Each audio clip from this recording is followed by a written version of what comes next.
of my skin, clinging up on me. Under all that somewhere deep, deep, deep inside. Ladies and gentlemen, we are about to start. Good afternoon, and thank you for joining us today. I'm Tracy Cormack, and my role is to guide you through the proceedings today, to keep you informed and excited. Okay, entertained, that's what we're gonna do. So we're gonna start this part of the program with the Jamaican folk singers. Thank you.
This long time, girl, we never see you. Me want to hold your hand. This long time, girl, we never see you. But me not go hold your hand. COVID-19 say keep your distance, and we not take chance. So make me wave and smile, girl. So make me wave and smile. This long time, girl, we never see you. Come make me walk and talk. This long time, girl, we never see you. Come make me walk and talk. Me on this side, you on the other side, 6 feet apart. So make me walk and talk, girl. So make me walk and talk. The next time when we get to see you, then we wheel and turn. The next time when we get to see you, then we wheel and turn. We head jump cross it down my tree top, pick up the bus out. Take me on your hand, girl. Take me on your hand. Then we will wheel and turn till we tumble down. Then we will hold your hand, girl. Then we will wheel and turn till we tumble down. Then we will hold your hand, girl.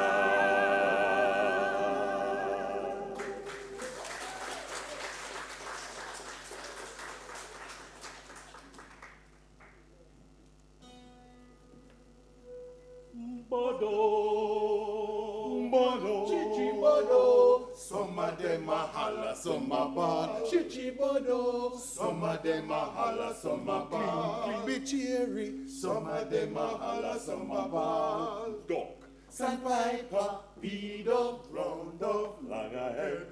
Chichi Bodo, White belly chickman chick. Nightingale, guinea hen, parrot, wild wing still. Chichi Bodo, Saka boda, tuning boda.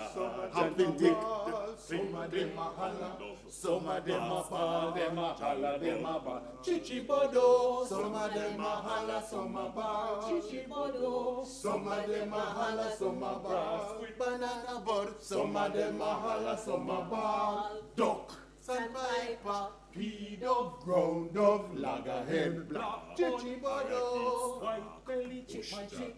Nightingale, guinea hen, parrot, wild wing still. Chichi Bodo, some of them a holla, some of them a ball, some of them a holla, some of them a ball, them a holla, them a ball. Chichi Bodo, some of them a holla, some a ball, some of them a holla, some a ball. Bodo.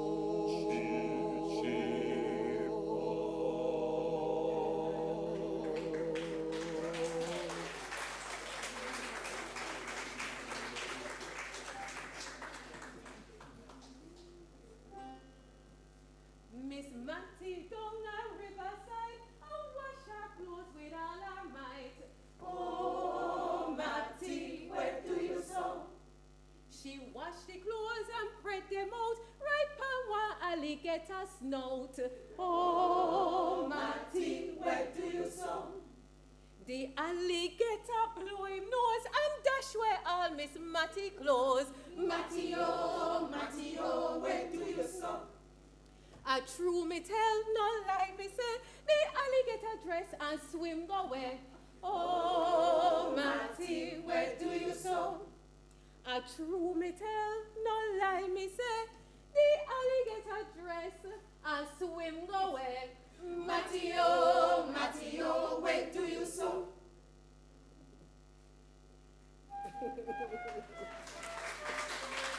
One soldier man come me up a court me. Me tell him me nah have nobody. He give me 1 shilling and quatty. Me take it by silk and satin. One soldier man come me up a court me. Me tell him me nah have nobody. He give me 1 shilling and quatty. Me take it by silk and satin.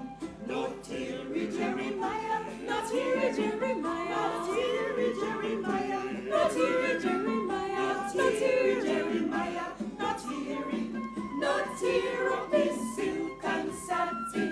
Not Terry Jeremiah, not Terry Jeremiah, not Terry Jeremiah, not Terry Jeremiah, not Terry Jeremiah, not Terry, not Terry of this silk and satin. Away you go, Willow, Willow. Away you go, Willow, Willow. You must see what me figure fall down. So bust me belly pan tambourina. Away you go, Willow, Willow. Away you go, Willow, Willow. You must see what me figure fall down. So bust me belly pan tambourina.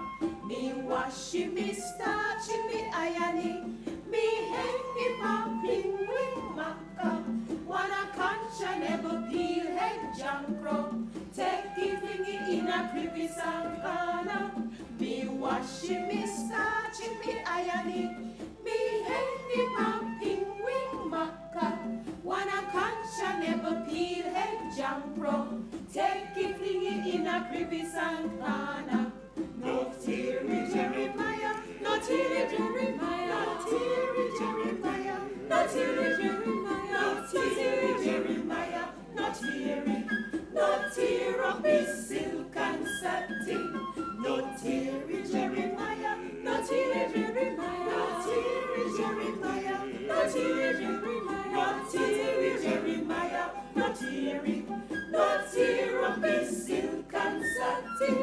Away you go, Willow, Willow. Away you go, Willow, Willow. You must see what me figure fall down. So bust me belly pan tambourina. Away you go, Willow, Willow. Away you go, Willow, Willow. You must see what me figure fall down. So bust me belly pan tambourina. Away you go, Willow, Willow. Away you go, Willow, Willow. You must see what me figure fall down. So bust me belly pan tambourina, tambourina, tambourina, tambourina. Bust me belly pan tambourina.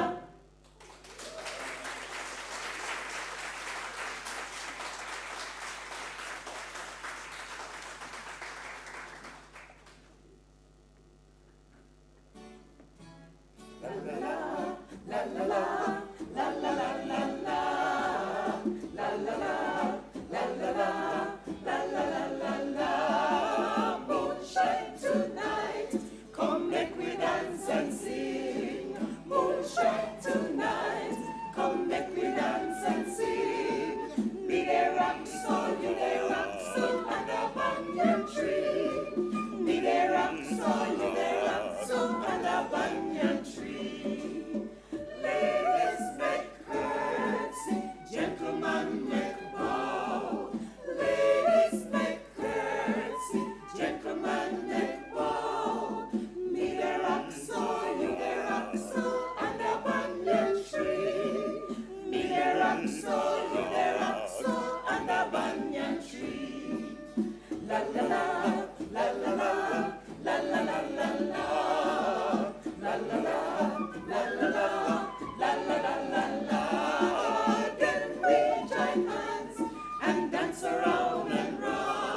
I love the performance from the Jamaican folk singers, and just a little bit of information.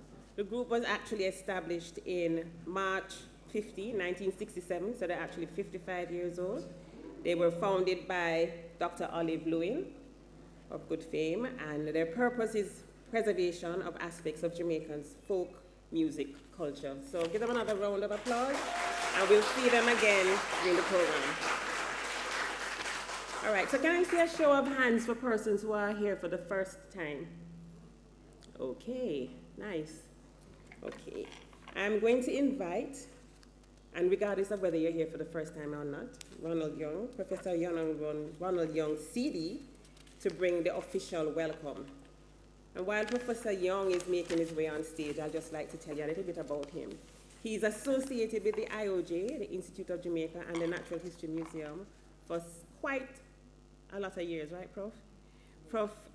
Prof sits on our council, and he's also the chairman of the Natural History Museum of Jamaica's Board of Management. So really pleased to have him here today. And if you didn't know, he was recently awarded the Order of Distinction in the Commander class. So give him a round of applause.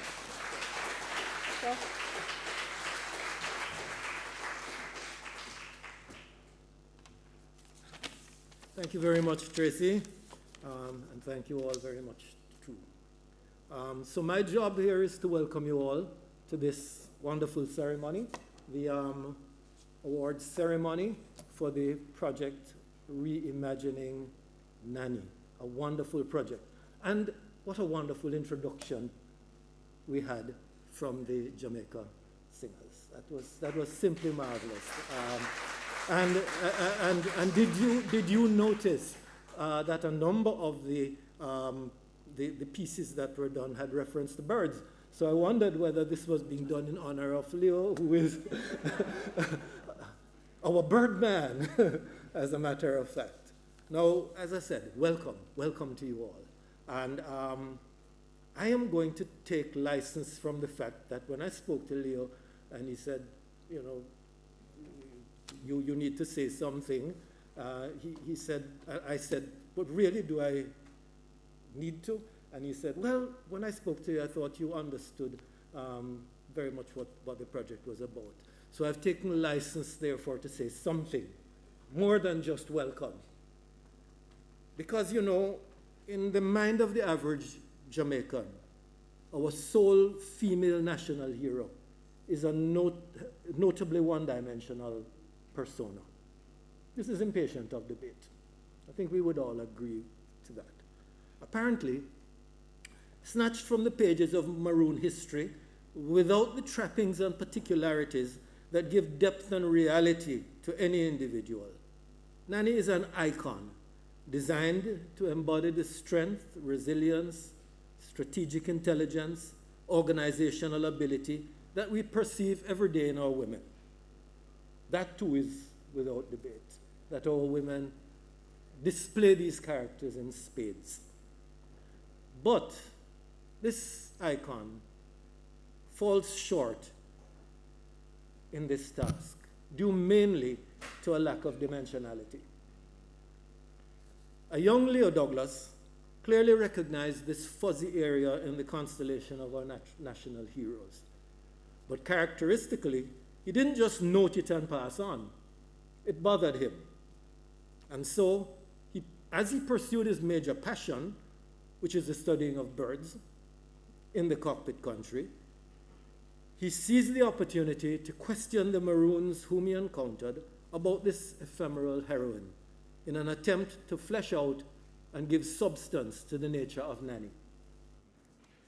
What gradually emerged from his searching was a somewhat different picture of the person than the typically perceived invulnerable warrior queen, battling on the front lines against the brutal British incursions.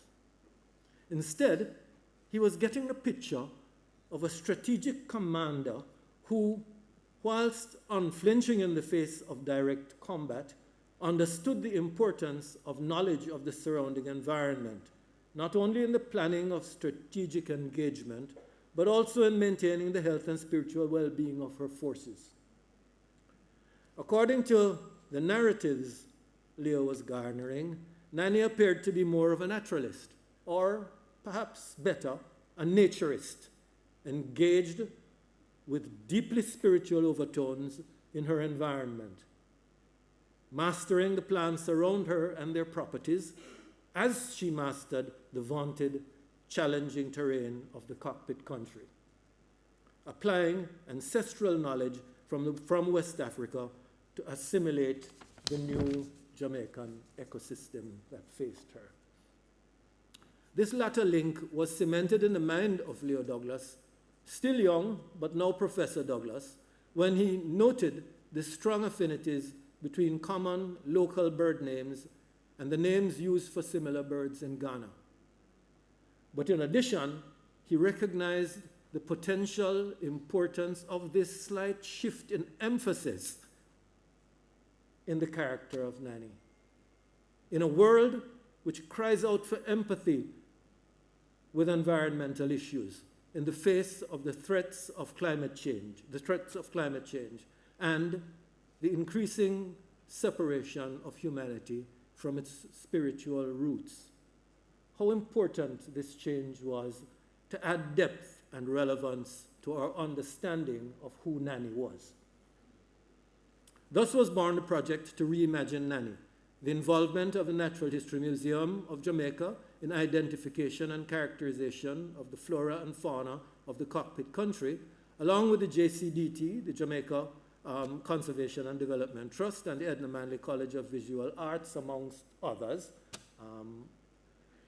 and the envisioning of the project as a visual arts competition, not localized to Jamaica only, but involving also West African and the wider African diasporan connections.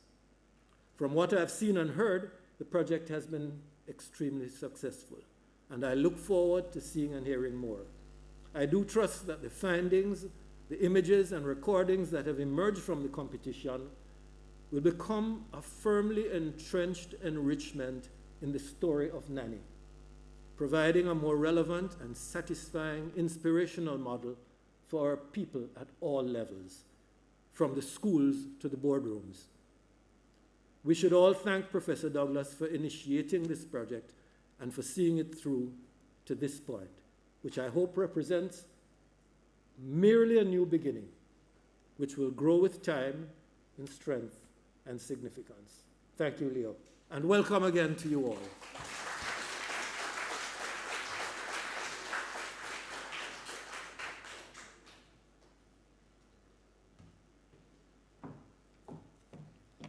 Thank you, Prof.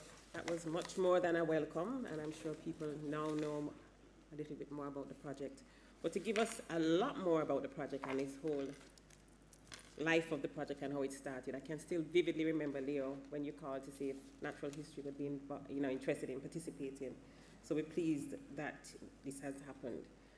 Leo, as you've heard, is an ornithologist, a bird person, but he's more than that. He's currently working as a conservation biologist with a focus on human-environmental relations.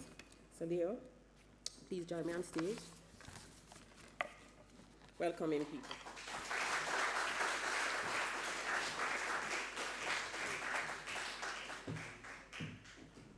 Hi, everybody. I just want to give a shout out to my outfit that was designed by somebody from Senegal and also from Jamaica in New York City. So whenever you're passing that side, I'll definitely give you the hookup and you can find the person. Thank you very much, Prof, and thank you to all of you who are coming today. It is my great pleasure to be sharing this with you. The genesis of this project are multiple genesis. I have a lot to say and very little time, so I'm going to be keeping it as briefly as I can today, and we'll get to the PowerPoint presentation in a minute.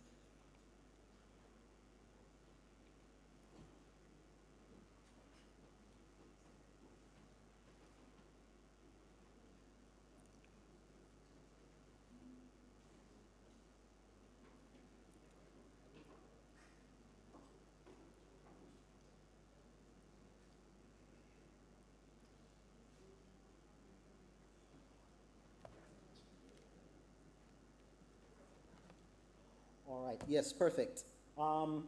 So last year, October, we had an open call. After discussions with the Jamaica Conservation Development Trust and with the Institute of Jamaica, we sent out a call to visual artists around the world. Specifically, we just didn't tell people that we wanted to reproduce Nanny, because in fact, there are parallel projects today.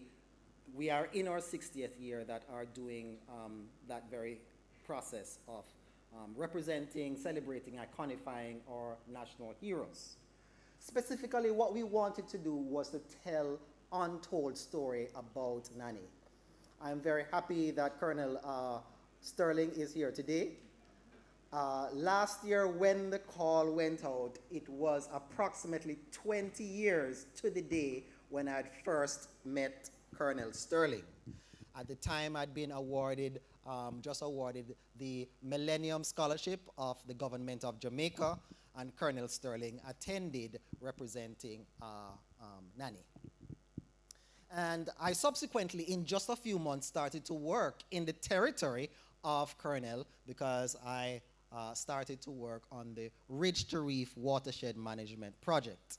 And through that project, I had a lot of time to spend with Colonel Sterling, and I was very impressed by what he had to say and how he re-educated me about Nanny. One of the first things he said to me, which was very impactful, was that he said that Nanny actually spent very little time fighting. And what Nanny was doing was actually learning the forest, community building. She had people she was supporting, and studying this landscape which she had as her protection, her food, everything the Blue and Drunker Mountains was giving to them and providing to them. And they were also projecting their beliefs into this environment. And this was where actually the seed for today actually started, because I was like, oh, actually we have seen represented so many times this story of Nanny as somebody who was a warrior, but as Prof was saying, there were so many more dimensions to this woman in terms of who she was.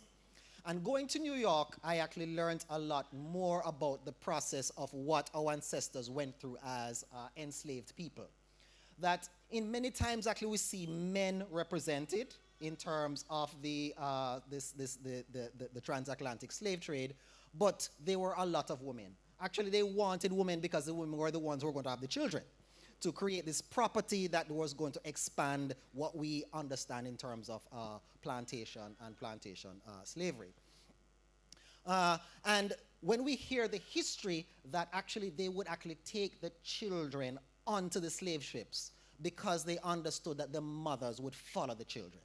The mothers would go willingly onto the slave ship because their children were there, and then these women would be taken to the Caribbean and the Americas as we know it today. The next slide, please. Another thing which we need to understand as well is that the main thing that we wanted to do with this project is to create what is best described as a counter-narrative. The colonial experiences, the colonizers, those people who came from Europe, from the United Kingdom, from elsewhere, became the people who then got to be known as the specialists. We discovered the new world. We have discovered a new species. We named these species and we're giving them our names. You know, we have all these plants and animals that bear the name of Europeans. Did they not have a name that the indigenous Tayanos called them? Where are these names? Did the Africans give them names? What are these names? So it is really about creating an important and factual counter-narrative to what European colonizers did in claiming, so we are doing a process of reclaiming. Next slide. So another part of this project was that I spent 5 years working with high school kids in Jamaica, randomly selected, Mannings, Monroe, Petersfield, etc., etc. And in the process, talking about birds with them, I discovered certain things in terms of the negative attitudes that Jamaican students had to environmental issues. They didn't want to go in the bush, the dirt, it's nasty. There were these very negative attitudes into what the environment was like, and they were very deeply entrenched. And they did not want careers like myself and like Dr. Susan Otuokon in the environment, like, how I'm going to wear the high heels, if I'm doing environmental work and all this type of stuff, So there was this strong pushback, and I was able to follow them from 12 until they were 17. Next slide, please. Yes, so just a few pictures in terms of me working with this project. Next slide. So what we're talking about today is using visual art, visual culture to retell a very important story. And understanding that where the victor told the stories about Nanny, about us, our ancestors, the environment, the Blue and Dronka Mountains, we have been given an opportunity now to actually recenter, retell, and reimagine, and educate ourselves about things that are lost or have been lost. And I want to point out that sometimes less is lost than we might think. Next slide. Yes, thank you. So here is what we asked our visual artists to do. We asked them to create work that represented pride in African heritage and communicated a sense of the legacy of resistance, cultural assimilation due to the cultural experience, work that contained elements that situated the lived experience of Nanny, and not only Nanny, but those of her time within the Blue and Dronka Mountains National Park, and suggested symbolic and spiritual values that this space, the species, would have had into them. Work that honored Black women from a non-Western roles in terms of political leaders, herbalists, and nurturers. The work that tells a story and makes a statement, and more importantly, work that was unique. We had 27 entries after working with well over 130 artists who expressed an interest, and we had the very difficult task of narrowing that down to 5 works out of what was very, very difficult to come down to just 5. Next slide, please. I just wanted to point out as well, in this case I'm using Harriet Tubman from the Underground Railroad, for us just to think about very deeply what it must have meant, not only to be the enslaved demanding freedom, but also to be a woman. That Nanny and those of her time wanted liberty, freedom, the right to practice their language, their beliefs, their ways of knowing, and this was illegal for them to do. And when we talk about struggles today, we still have many struggles, but we also want to reflect that sometimes the path to freedom is, at our time, illegal. Next slide. So in the process of doing this work, I had some relearning to do myself. And I want to point out, when we think about Africa and African species today, I just wanted to shout out some of the animals that come to mind. When you hear people going to Africa, what animals do they want to see? Tell me one. Lions, elephants, giraffe, zebras, hippopotamus, all of those. You got it. Here is the thing, my dear brothers and sisters and friends. Where my ancestors and yours came from is not where a lot of those things are abundant. The lions are very common in East Africa, Central and Southern Africa, right? So when you think of the Maasai in Ethiopia, the Sudan, Namibia, Mozambique, these great national parks, that is where the lions and all of these things are, the zebras and these big things, the giraffes. Our kingdoms were forest kingdoms in which these animals were present sometimes, but were not necessarily abundant. And therefore, actually, when you think about it, you don't hear Jamaican sayings talking about giraffe and zebra, do you? No, we don't.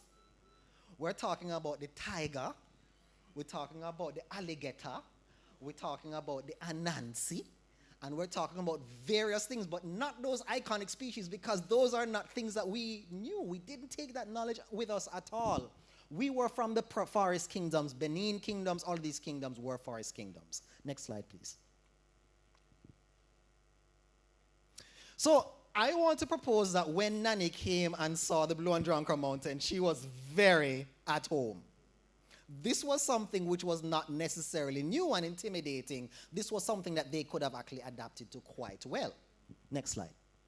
This is the Blue and Drunker Mountains range. And there were actually species and trees which were very similar. For example, the iconic cotton tree. And here I'm quoting from Goss's Jamaica, Philip Henry Goss, who came in the mid-1800s, and he's talking about what he heard in Jamaica. The Negroes regarded this magnificent tree, the silk cotton tree, or the duppy tree as Jamaicans say, with superstitious reverence. They believe that if a person throws a stone at the trunk, he will certainly be visited by sickness or some other misfortune. So you can see how even with the silk cotton tree, we can understand that these beliefs of the duppy tree came across from West Africa, and we still retain these to a point today. Next slide, please. So we can understand that our African ancestors understood several concepts which were very dear to them. That even through the planting of trees, the navel string, we had that practice to plant the navel string under a tree, that there was the cycle of life. One dies, another is born. The understanding the concepts of planting, restoring, regrowing, maturing, reliving. There was this cycle, and they actually enacted these through the plants, how they planted trees, they harvested trees, etc. And again, the navel string, the planting of the navel string at the birth of a child is such a very good example of that. And there are others in Jamaican culture. Next slide, please. So there are these very important ways that we can understand that there is thousands of years of ecological history that has brought us to this point, and this did not start with the slave trade. And I want to push back very strongly today against the European narrative that black identity started at the slave ship. This started thousands, 10,000s, hundreds of thousands of years before there was contact with Europe and Africa. Next slide. So archaeology has been revealing a lot for us today. For example, there has been the discovery of these shells. These are actually from for Southern Africa. This is from the Smithsonian Museum that houses these, about the fact that Africans were wearing jewelry. They were wearing chains made from shells. And I want to point out, this is really interesting because you look back, by the way, at the time, 100,000 years, there was nobody in Europe. Europe was not inhabited at all at that time. But when they were European, they were mostly making jewelry from bones. But when you look at the jewelry, the old jewelry from Africa, they were using bird eggs and shells. Ecological stuff, in other words. And they were using these as jewelry for status and rank. Here's another example. You can go to the next slide. Where up to 75,000 years ago, Africans were using ostrich shells. So this is well documented across Central Africa, West Africa, into Southern Africa, and they were making jewelry from these. Chains, necklaces, things that they were using on their bodies to show rank and status and beauty and fashion and stuff like that. Again, very ecological stuff, very botanical, biological stuff. Next slide. And I was very taken when I learned that the kings of West Africa, this is from the Yoruba people in Nigeria, they were actually adorning their kings with birds. So again, it's not the classic Hollywood thing where they were in the lion skin and the big lion head on them chest type of thing. No, it was not that. They were wearing, this is just a simple Google search. If you do Yoruba crowns, and this was in multiple cultures, where they were wearing birds. And these birds actually represented the queen mothers. Because when the new king was crowned, he was chosen by the queen mother. It was not a matter that the king had a son and the son is automatically the king, so to speak. The queen mothers, so the king actually drew his authority from the queen mothers, and by wearing these birds on his head, he was acknowledging this ancestral line of women that then he was drawing his power to be king as. Next. So again, just an example of what the crown is. Actually a very big crown in terms of what that would look like. Next slide. And you can see here, this is from Ghana, and just how it is still even appearing in popular culture. This is actually a pageant, a male beauty pageant for men. But look, you can see the birds on the crown. So it's not just associated with royalty as well, but it is embedded in culture, how these birds are used. This is actually from BBC, I found this. Next slide. One of the things that I was very drawn to from West Africa were that there were certain birds that were very, very important in terms of spiritual value and religion. And the bird which was the most important is the hornbill. And again, for time's sake, I'm just going to focus on the birds because there were some key things. And I would want to put out there that pretty much all the birds that go back in time over the centuries for West Africa are represented in Jamaican sayings. They're there. We call them different names, but they're very much there. And I'm going to just tell you about this specific bird, the hornbill. Next slide. So this bird in African cultures go by various names, and different species of hornbills to different cultures. It's called a thunderbird, the rainbird, the old man bird, the bird of prophecy. And this specific picture is from the Metropolitan Museum in Manhattan in New York City. And again, once you start to look, it is everywhere. It is all over. Next slide. I wonder if anybody can tell just what do you think this bird is in Jamaica? It's not the jonquil. Look at the names. Look at the names. The chestnut-bellied cuckoo. We have a bird that we are calling rainbird, old man bird, old woman bird. And when I show you what the actual bird looks like, it is so crazy obvious. Next slide.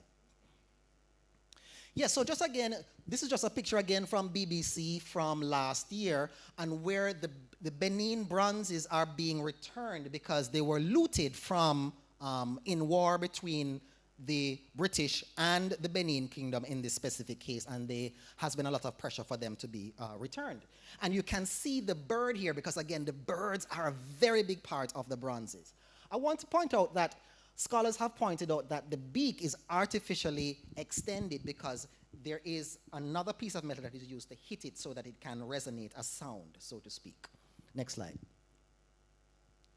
So again, the birds start to appear on the mast. You can see the beak on the top there. This one is from Côte d'Ivoire in Africa, but the birds are everywhere in African art. Next slide. And these birds traditionally are depicted carrying a seed and or a small fruit. This fruit is actually a fig. Can anybody remind me, where did we hear about a fig earlier in this program? We have a different name we're calling it. The banyan tree, mideraxa, uderaxa, it is a fig tree. Yes.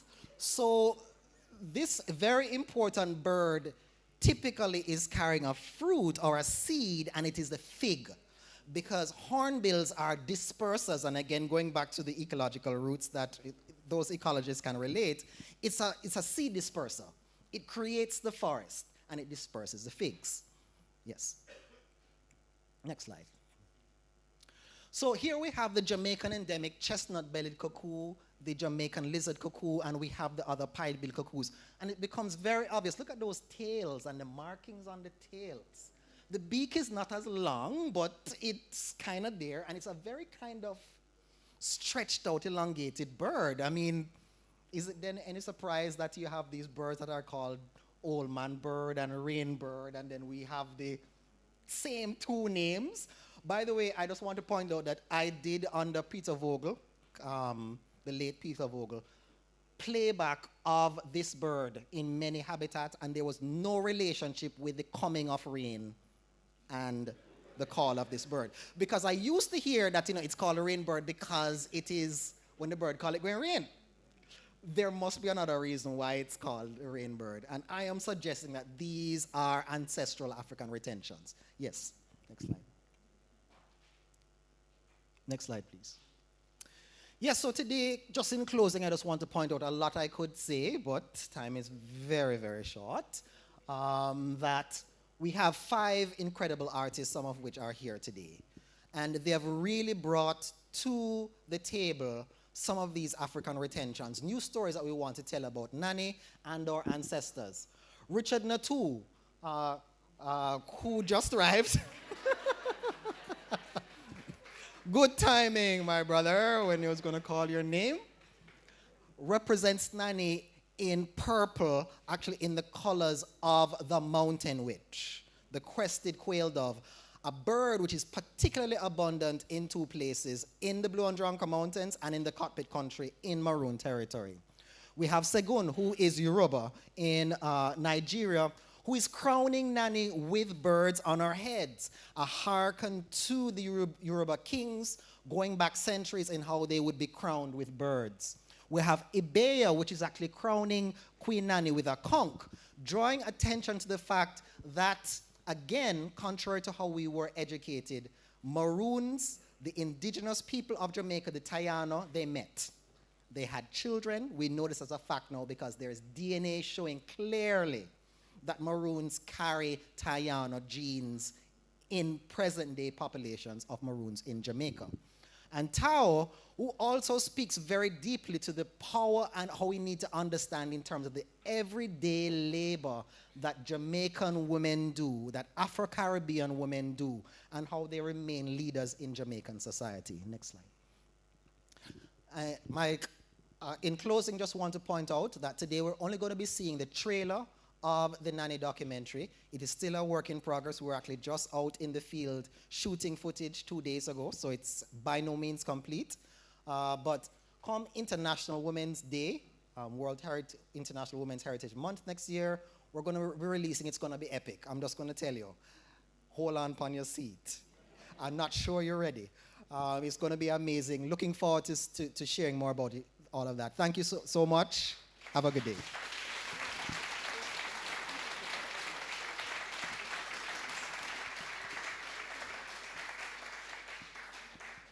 So the next thing we'll be doing is seeing which is still pretty much a preliminary cut of the Reimaging Nanny trailer, and we will see that now.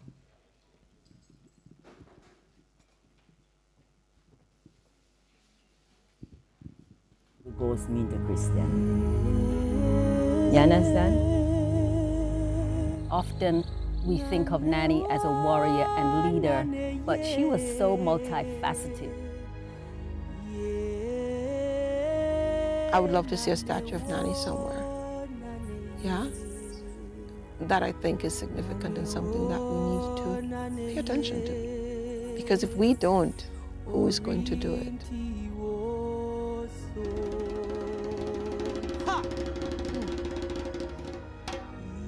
I believe also too we need to canonize Nanny and immortalize her in more prominent works of art in our spaces, in our libraries.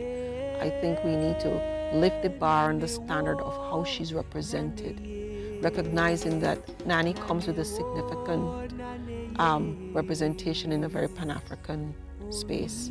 She's not just Nanny to us, she's Nanny to Ghana, she is Ashanti, yes, as much as she is Jamaican. And so I believe that we need to elevate how she's represented, where we see her, how we see her, how we talk about her, and to immortalize her in that way within so many different spaces.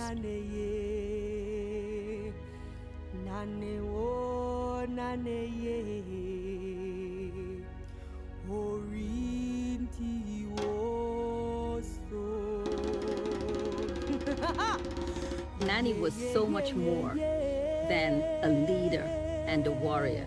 You know, she was also what I'd like to think of as an early botanist.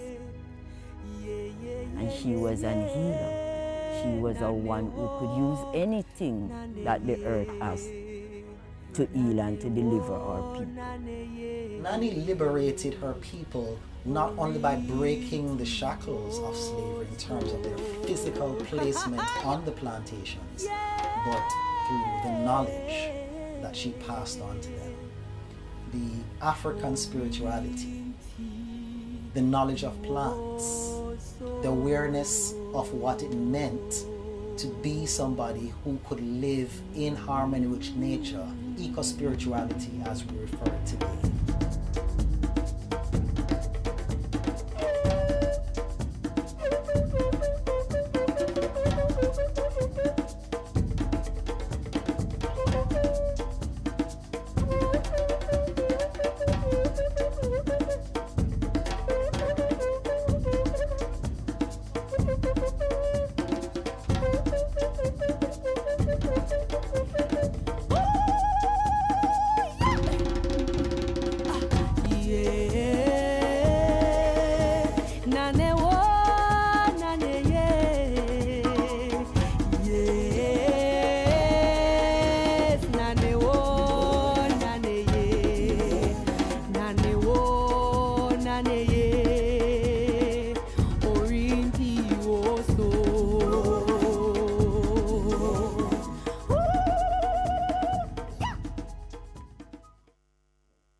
This is also a Jamaica 60 event, so we're reigniting the nation for greatness. So thank you again, Leo. So we're going to move on with the program, and I now invite Mr. Vivian Crawford, our executive director, and a maroon, a true maroon from Portland. Maroon. Mr. Crawford is not only a maroon from Moortown, but he is an honorary scientist in the Natural History Museum, and he will explain what type of scientist he is when he gets here. Thank you. Welcome, Mr. Crawford.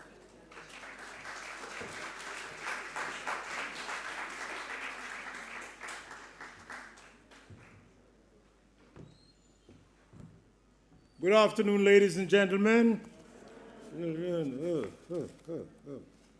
Mr. Denzel Thorpe, Permanent Secretary in the Ministry of Culture, Gender, Entertainment and Sport, representing the Honorable Minister, Olivia Grange, members of the Diplomatic and Consular Corps, Professor Ronald Young, Chairman of the Board of the Natural History Museum of Jamaica, and member of the Council, and other members of the board, including Mrs. Tracy Cormack, Director, Natural History Museum of Jamaica, Colonel Wallace Sterling of Moortown Maroons and representatives, Dr. Susan Otokon, Executive Director, Jamaica Conservation and Development Trust, Professor Leo Douglas, and New York University, New York City Liberal Studies, Faculty of Arts and Sciences, the Center for Latin American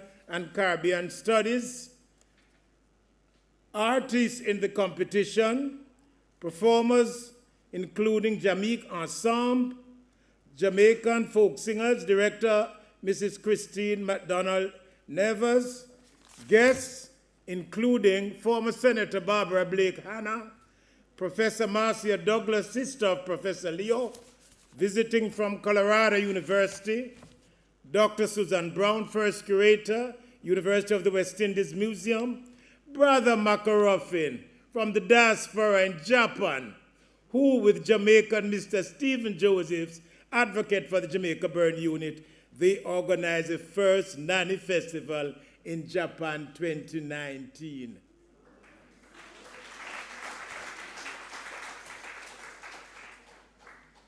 Sponsors, members of the media, ladies and gentlemen, on behalf of the Institute of Jamaica, it is my privilege, pleasure, and duty to bring greetings, and I am glad that Professor Douglas and Mrs. Cormack did not state remarks, because a day like this, one cannot pass remarks. It is indeed an auspicious occasion. Not like the little man who was waxing very warmly elsewhere and said it was a suspicious occasion. There is nothing suspicious about this occasion. I spent the first 18 years of my life in Moortown and was exposed to the template of my ancestral records, including that Grandi Nanny invited the Crawfords, my paternal link, from Crawford Town in Buff Bay to Moortown in the 1740s. And you will notice in Moortown that members of Nanny's cabinet lived near to Bumpgrave, Nanny's final resting place. Incidentally, I should inform you all that if you see a whole heap of ants around the place, running up and down, crawling up and down, according to ancestral stories, they will not bite you. They are hurrying with alacrity to the graves of the ancestors to tell them that truth has triumphed. Truth has triumphed. It is fortuitous that we are meeting in this place in honor of Nanny and the Jamaican folk singers founded by Dr. the Honorable Olive Lewin were present in this very lecture hall in 2003 when UNESCO's Declaration of the Music of the Moortown Maroons, facilitated by Dr. Lewin as part of the intangible heritage of mankind, was presented. At the time, there were only 25 other such declarations. At the Grace Kennedy Foundation lecture last year, Professor the Honorable Gordon Shirley said that we should tell our stories and not depend on foreigners to tell them to us.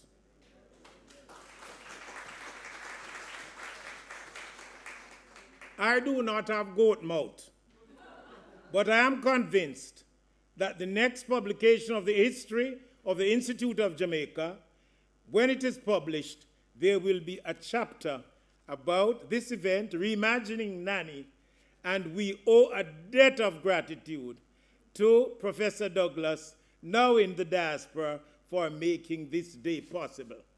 Professor Douglas, we thank you, sir, and we are mindful that the past is history. The future is a mystery, but the present is a gift. That is why it is called a present. And we thank you, sir, for sharing your present with us. So let us stand, if you can, and let us offer 3 chairs upstanding for Professor Douglas. Hip, hip! Hooray! Hip, hip! Hooray! Hip, hip! Hooray! Thank you, Professor Douglas. God bless.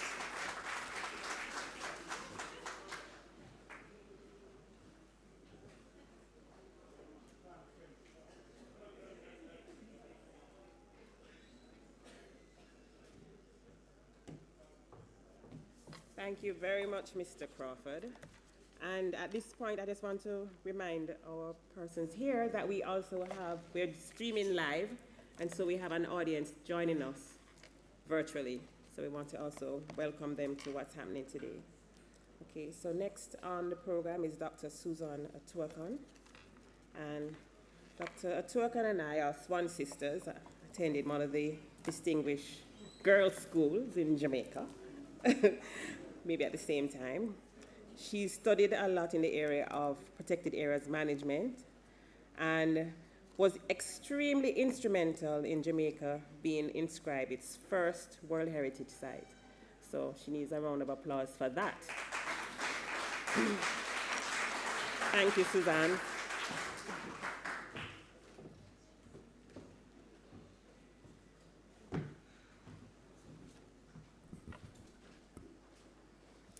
Good afternoon. Mr. Thorpe, Permanent Secretary in the Ministry of Culture, Gender, Entertainment and Sport, and other representatives from the ministry, Colonel Wallace Sterling and representatives from Maroon communities, leadership of the Institute of Jamaica and the Natural History Museum of Jamaica in particular, Professor Leo Douglas, distinguished ladies and gentlemen all. When Leo Douglas, who is a former director of the Jamaica Conservation and Development Trust, shared his concept for this project, Reimagining Nanny, I immediately agreed that JCDT, as manager of the Blue and John Crow Mountains National Park and World Heritage Site, would partner with him for several reasons, but two in particular I'll share today. Firstly, Nanny and Nanny Town are closely, very closely associated, of course, with the Blue and John Crow Mountains. Nanny Town is the military and spiritual capital of the Windward Maroons, located at the center of the Blue Mountains. No longer occupied. Sometimes people say to me, oh, I visited Nanny Town the other day, and I look at them and say, you sure it wasn't Moore Town you visited? It's a far, far walk to Nanny Town at the center of the Blue Mountains. And that site, along with the Nanny Town Trail and others used by Nanny and the ancestral Windward Maroon communities, and still today by modern day Windward Maroons, is an important aspect of the inscription of the Blue and John Crow Mountains as a UNESCO World Heritage Site. And the second reason is encapsulated in the theme of International Mountain Day. Don't know if anybody even knew that there is such a thing as International Mountain Day. It's celebrated on the 11th of December. It's a United Nations celebratory date. The activities are organized generally by the UN Food and Agriculture Organization. But when I heard about that day, I said, okay, well, that's something that JCDT should use to celebrate the Blue and John Crow Mountains here in Jamaica. So this year on the 9th of December, and just doing a little advertising, and we'll try to send out to you all, we will be hosting a seminar to be live streamed on JCDT's YouTube channel at Blue Mountains, Jamaica. And that's to raise awareness about this important site. And then on Sunday, the 11th of December, we'll be having some special activities at Hollywell, the main recreation area, including a scavenger hunt aimed at getting visitors out of just relaxing in the picnic areas and into the forest along the trails to have that Nanny experience that we saw depicted here in the trailer for the documentary. But that theme that I mentioned for International Mountain Day, first of all, there's an overarching theme. It's mountains matter. And mountains do matter. They host about half the world's biodiversity and 30% of all key biodiversity areas, including the Blue and John Crow Mountains. More than half of humanity relies on mountains for fresh water, for everyday life, everything that we do, survival. And of course, the Blue and John Crow Mountains supplies about 30% of Jamaica's drinking water for all of eastern Jamaica and most of Kingston. Now, to this year's International Mountain Day, the theme is particularly relevant. It is Women Move Mountains. How special for the airing of this documentary and the Reimaging Nanny project. The United Nations FAO website states, women play a key role in environmental protection and socioeconomic development. And this next sentence could be written about Nanny. They are often the primary managers of mountain resources, guardians of biodiversity, keepers of traditional knowledge, custodians of local culture, and experts in traditional medicine. JCDT thanks Professor Douglas for this initiative and also the team for all the planning and hard work on this project. And we look forward to disseminating the products of the project as part of our efforts to promote and conserve the natural and cultural heritage of the Blue and John Crow Mountains. Thank you.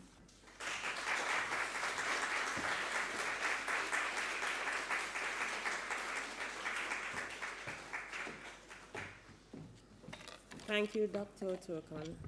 It's okay, it's not working. and for that message. I like that. Women move mountains. And charge out of here this afternoon shouting, Women move mountains. And you said it's on December 9th that we're recognizing? Or it's the, but we're recognizing. Okay, so we're looking out for that seminar. Okay, on the 9th. All right, so thank you for that. All right, so we're moving along. And next we have a performance by Jamaica Ensemble. And I had a little chat with them, Jamaica, sorry. I have Jamaica in the program. It's a spelling error. But they've been together since 2012, and the drummers are mainly from Kingston and Spanish Town. They're gonna join us on stage now. And have been parts of other groups, but have mainly come together at the School of Dance at the Manley College. So give a round of applause to these young, it's all men, I think, all men joining us now.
was breathtaking. I wonder if these gentlemen need any ladies on the team. Just saying. Thanks again. Another round of applause for Jamaica.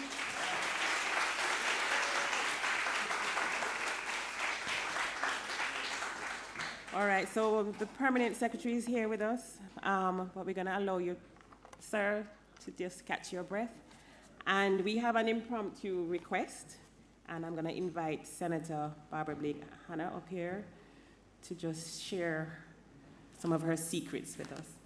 Thank you. Welcome her on stage. Good afternoon, everyone. It's an honor to be allowed to read a small excerpt of my book, The Moon Has Its Secrets. It's a book inspired by the life of Nanny. There's no story of Nanny's life, so she inspired me to write this story of her life. I came here just knowing because of the exhibition, Reimagining Nanny, and she's been reimagined in art, but she's reimagined in literature in this book.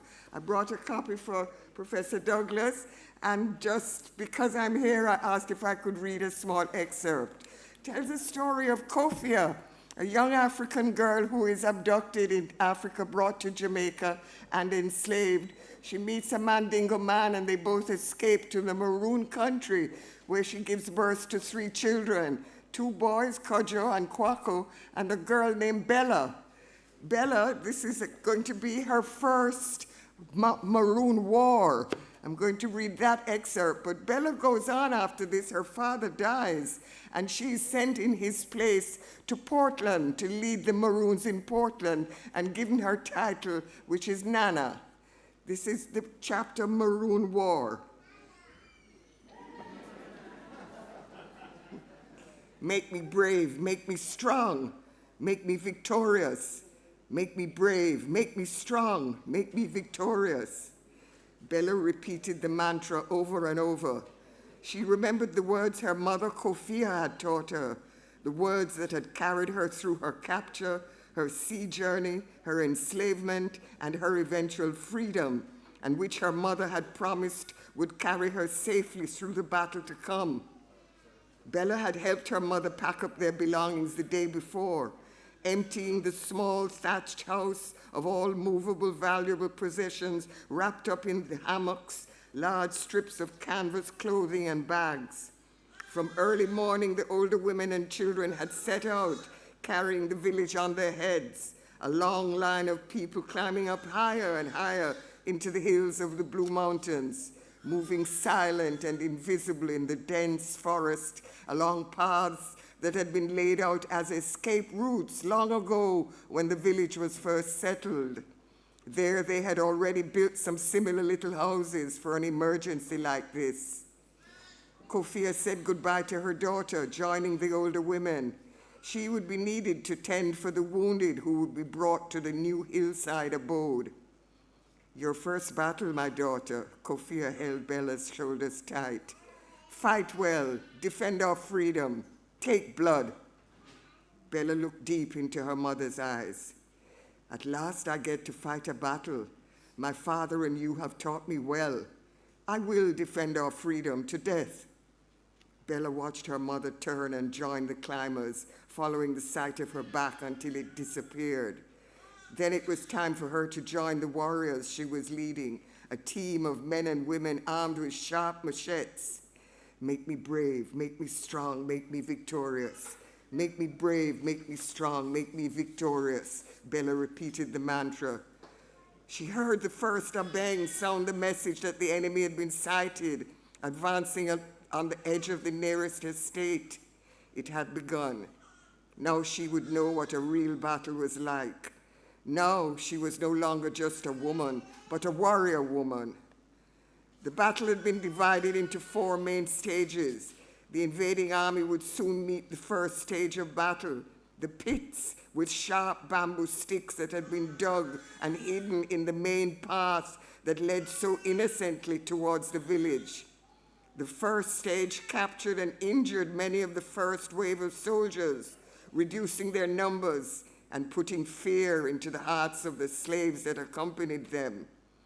Bella was in charge of the second stage of the battle, and it was time for her warriors to take their position. Dressed in vines and tree branches, they slipped into the bushes along the side of a narrow path that ran along a mountain that dropped off into a precipice. Once they settled, Bella's warriors became part of the forest itself. The army of soldiers dressed in red uniforms that were sorely inappropriate for the terrain in which they fought marched past Bella and her warriors without seeing them.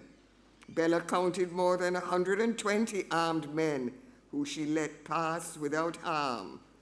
12 Africans followed, plantation slaves who had been forced to carry arms or who were willing bearers.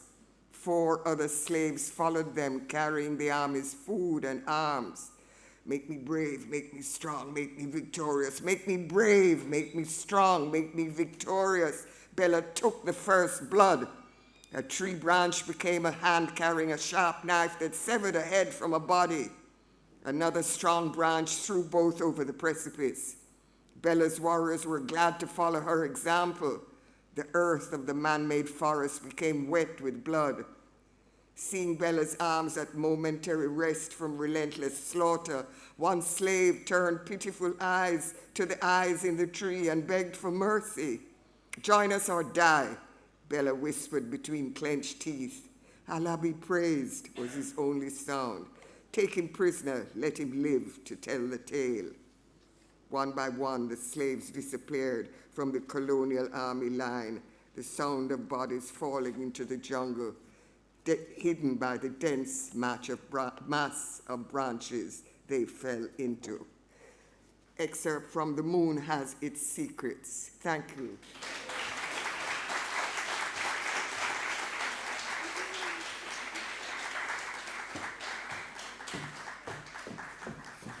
Make me brave, make me strong, make me victorious. Thank you, Senator. Thank you so much. Ladies and gentlemen, we are now at the point where we invite the peers. Unfortunately, our Minister of Culture, Gender, Entertainment and Sport, Honorable Minister Babsy Grange, Olivia Grange, is unable to make it, but she's ably represented by our Permanent Secretary in the Ministry, Mr. Denzel Thorpe. He's been working there since 2018, so I'm sure he has things under control. Thank you.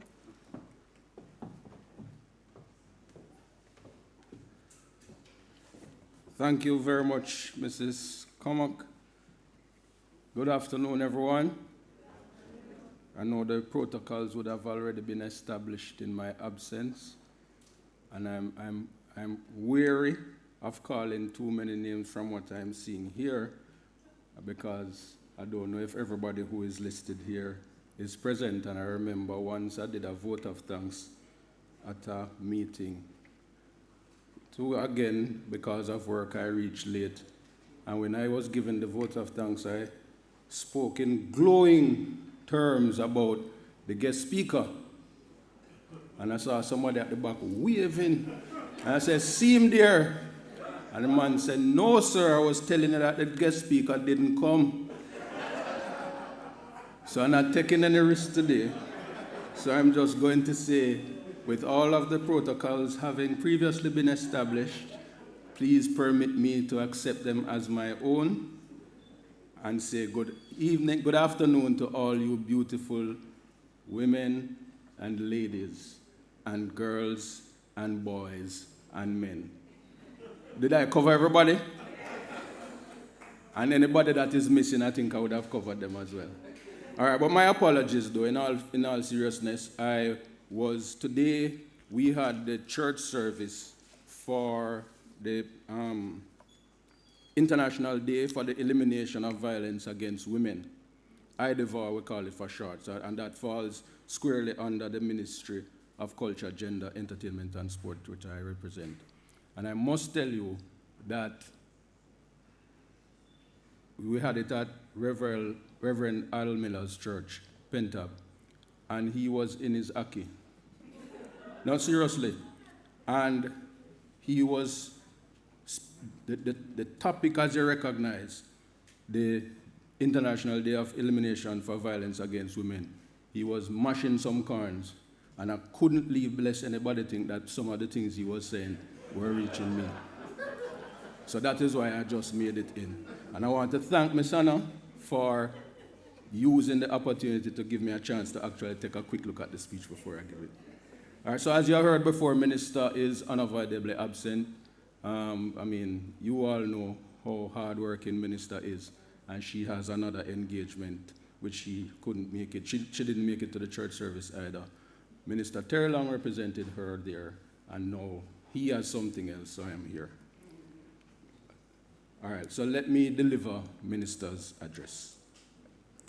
As Minister with responsibility for both culture and gender, it is my pleasure to endorse this project, which is aimed at recognizing Queen Nanny of the Windward Maroons of Jamaica as far greater than a female warrior and Jamaica's only national heroine. Nanny remains exceptional amongst leaders past and present. The Reimaging project allowed us to look beyond the regular script and see Granny Nanny as a protector of the natural environment and its treasures, one who honored the forest and its wealth of biodiversity, one who, sorry, let me tell you this quickly. I have heard that they say that one of the drawbacks from climate change is that words that normally flow off your tongue get stuck in your throat. So let me say this again. One who honored the forest and its wealth of biodiversity, one who valued the plants as the storehouse of medicines and cures. This activity is an official Jamaica 60 event, one of the year-long celebrations under the theme Jamaica 60, Reigniting a Nation for Greatness. The vision is for Jamaicans to see greatness and feel empowered to excel in all areas of life. Granny Nanny is an excellent example of a great woman and had many admirable characteristics that we should strive to attain today. Queen Nanny epitomizes the strength and determination of the everyday Jamaican woman. Many of our women today exude inspirational leadership characteristics for which she is revered. History recounts her as having great influence over the Maroons, and she used that advantage to fight for their freedom with the same resilience she afforded herself, and despite being denigrated time and time again by their enslavers, Nanny was not deterred. Our women have progressively stepped outside of traditional roles, smashing glass ceilings as entrepreneurs, educators, creative professionals, researchers, and the list goes on. And how could we leave out mothers, one of the most important duties that our women take so dearly? Today's event highlights the struggle of women and, most importantly, their will to overcome and create sustainable opportunities for other generations. Jamaican and other Caribbean women are consistently making significant contributions in all countries around the world. Commendations to the Institute of Jamaica, which, through the Natural History Museum of Jamaica, encourages the Jamaican people to appreciate and respect our unique natural heritage and irreplaceable natural environment. We honor the positive impact of Queen Nanny on our natural environment. The exhibition highlights the top 5 winners selected by a panel of judges. I want to commend all who submitted entries and congratulate the top 5. Could you join me by giving them all a round of applause, please?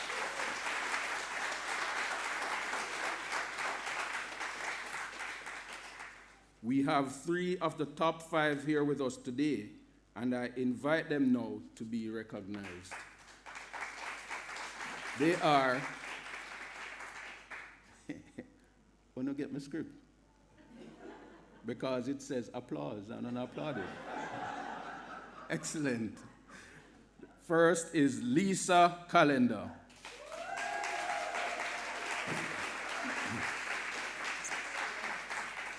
Second, Leigh Goff. Did I pronounce that right? Well, how is it pronounced? Pardon? Taoli Goff. Yes, that's why I must come early. And Richard Natu.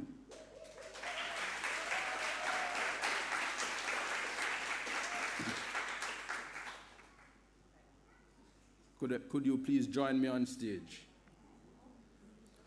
The three of you. There were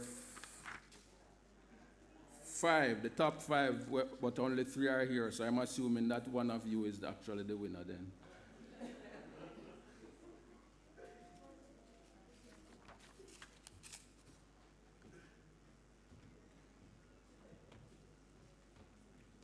And we are going to make a presentation to each of the top five. So we're going to do ladies first, you know? Of course.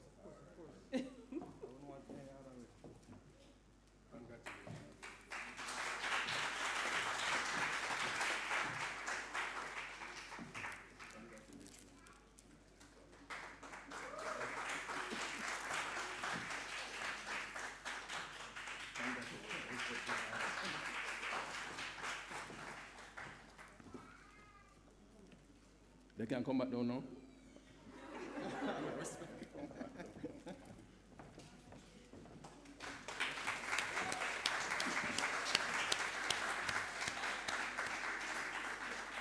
You are all winners, even from being just the top five. How many entries did we have? 27. And we have the top five here, so you have already done quite well. Pardon? Hold on. 127?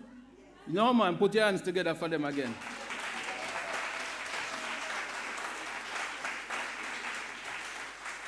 Excellent. So, somebody must announce the winner now. All right.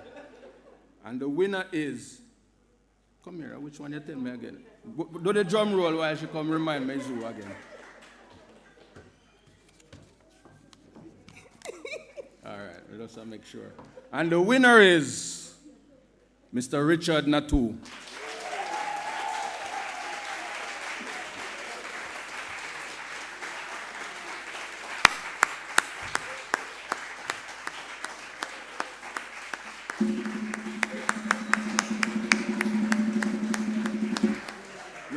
No, make we do it again. Drum roll, please. And the winner is Mr. Richard Natu. Look like he's the first to hear it. Yes.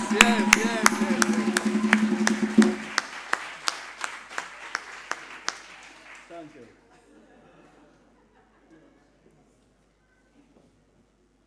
So, he must have come back. Oh. All right, everybody. Thank you very much. Oh, okay. So you tell me if I come now. Okay, that was the last duty that I had. See with me. It's been a long day. As a matter of fact, it's been a long month. I now declare the exhibition open.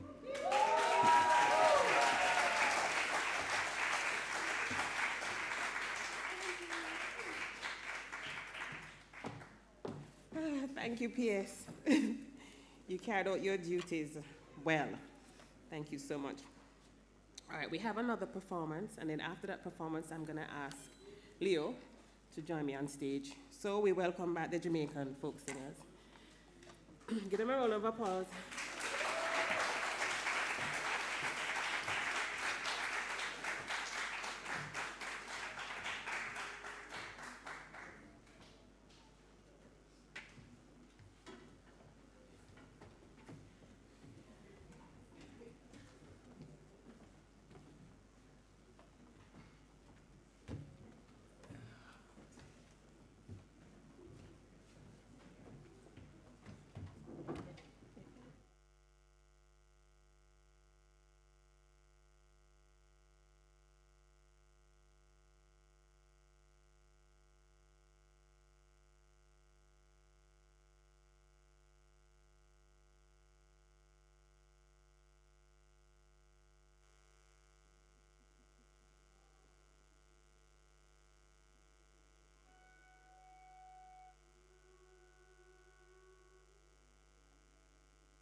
so divine the future where we belong. Land of food and water we, honor the power of history. Mind and spirit in our we. Heart of woman ever free.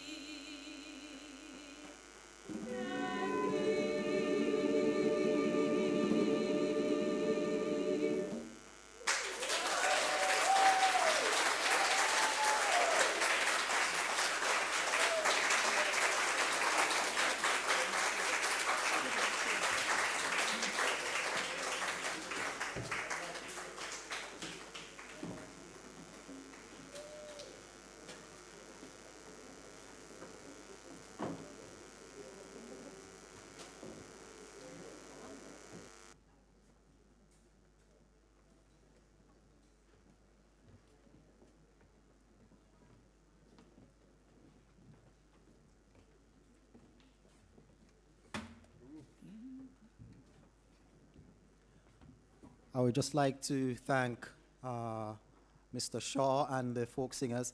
That piece was actually written specifically for this event and to go along with the documentary.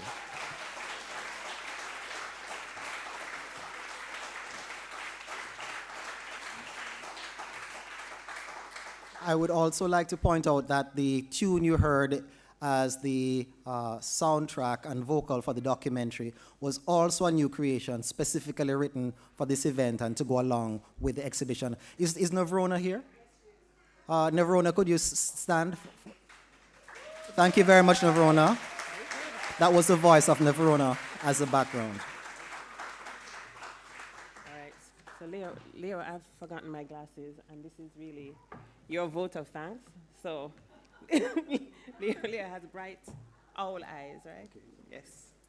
Yes, delighted to give the vote of thanks. And even before Tracy moves a step further, just let me say how important it has been. You know, with any successful project, it's who you work with that makes it happen.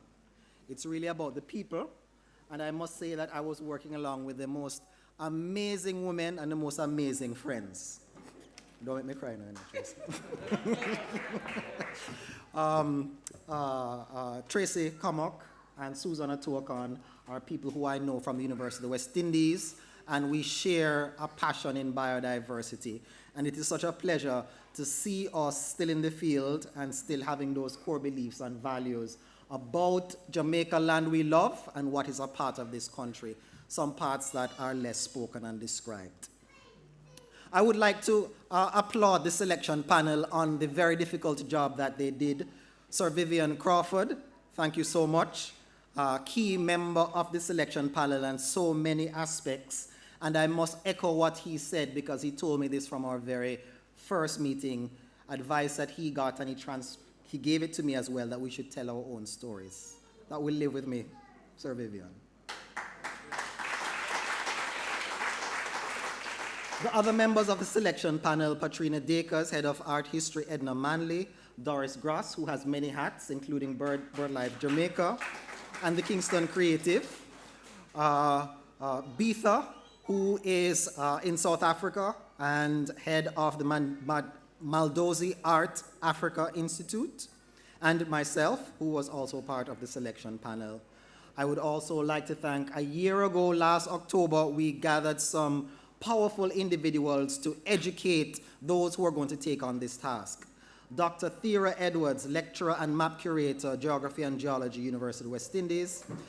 Professor Adedamola Osinolo, who is professor of African religions at NYU.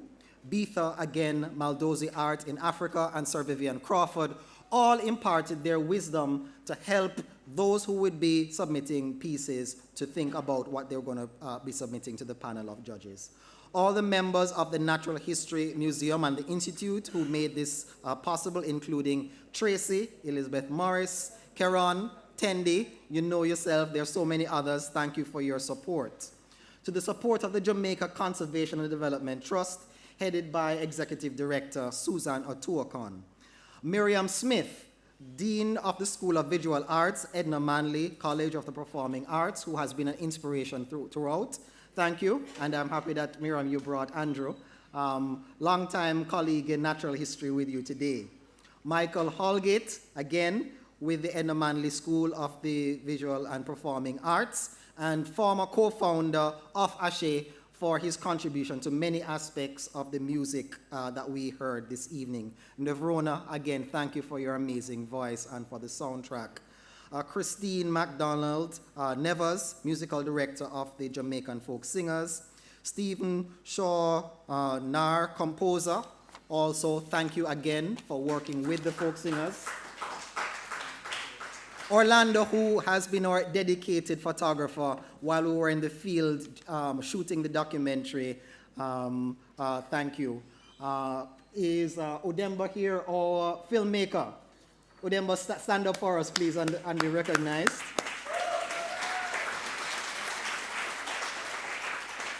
Who continues to champion the documentary.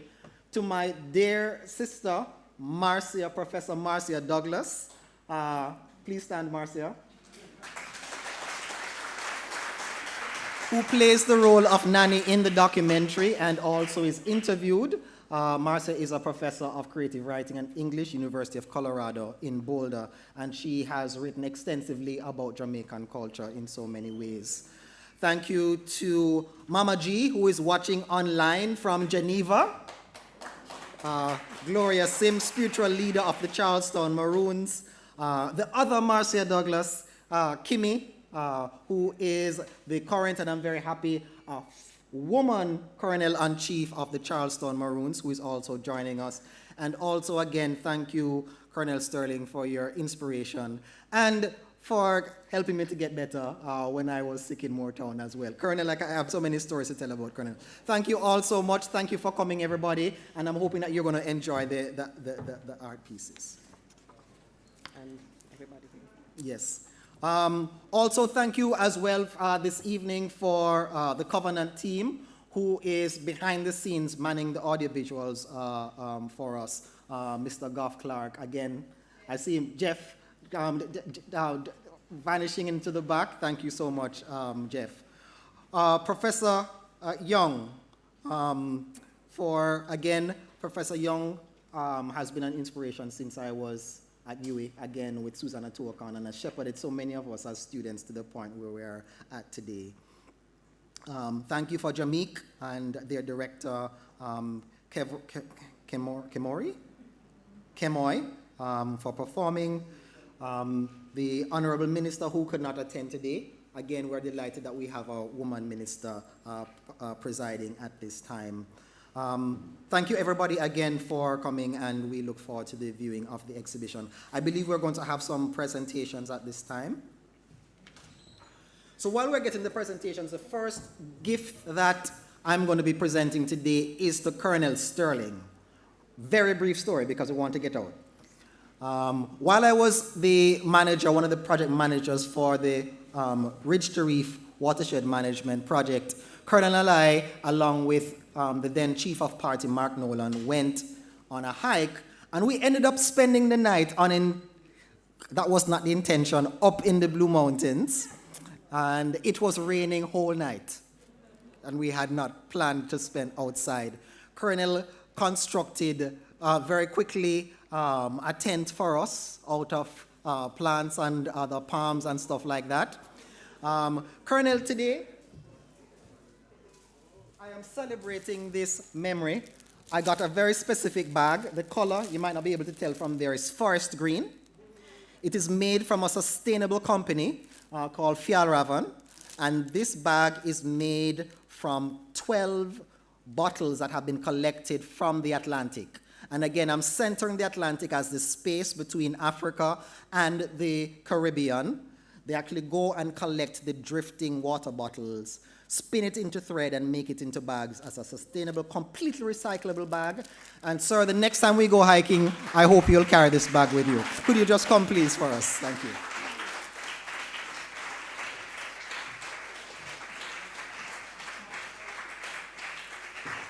I must say that Colonel is one of the humblest person I know as well.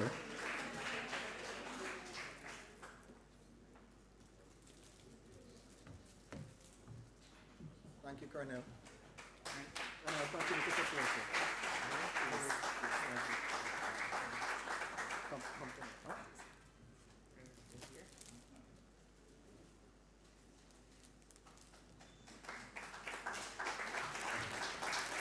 The next, I would like to invite Sir Crawford to the stage to join me. Sir Crawford.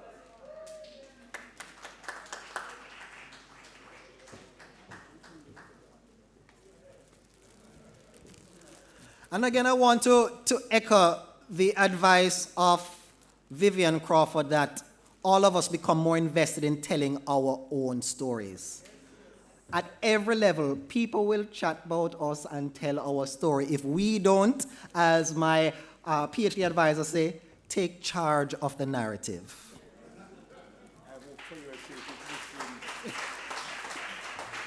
I hope for your sake it's Busu. Thank you, sir. I presume it is Busu. It could be. Yeah, Busu. Thank you very much. Thank you, Prof.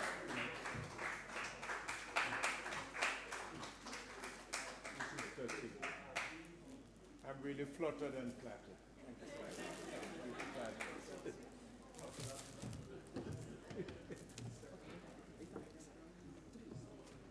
Yes, you'll get it.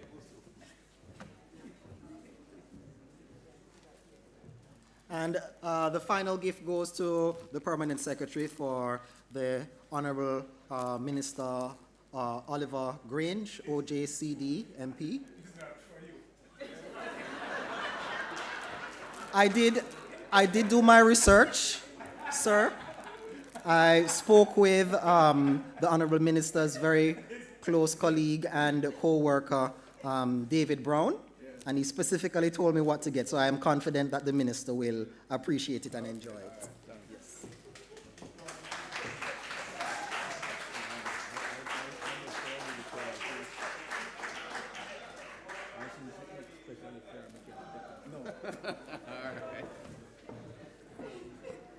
Back over to you, Tracy.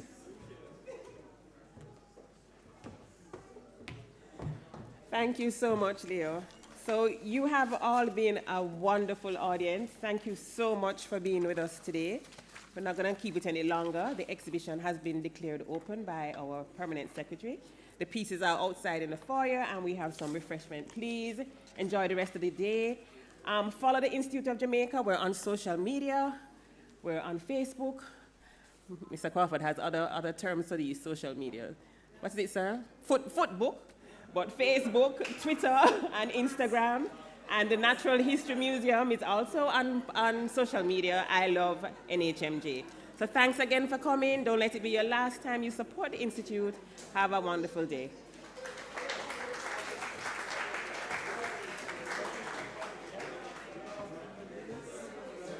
Okay, yes.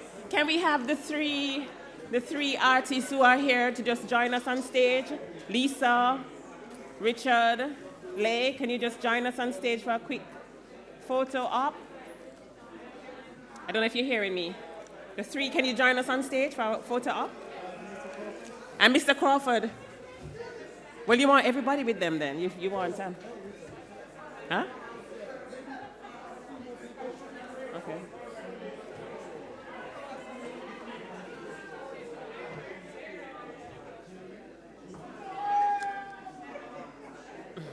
Mr. Crawford.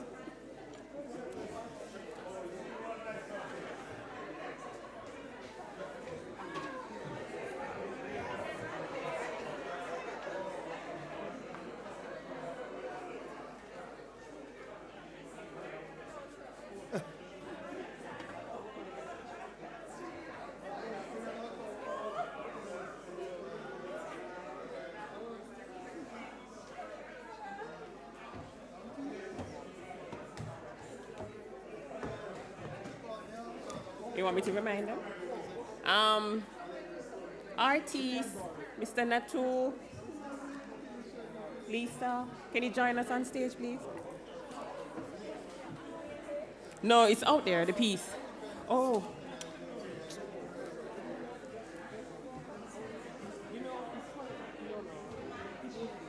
You probably have to stand by the piece so people know it. We should have put it on. Yes, the photographer wants you up. You guys up here. A picture with Yeah, with all of you.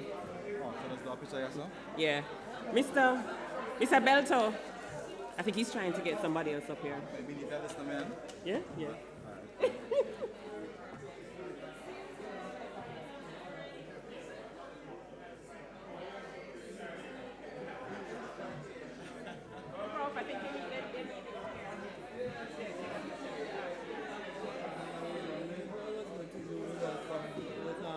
With no names of who was present, but, so I didn't bother. I knew Mr. But I'll have to take a page out of the well, I couldn't use the PS's line that all protocols because I was the first one. Yeah. But I know Mr. Crawford would have taken care of it. So, all right.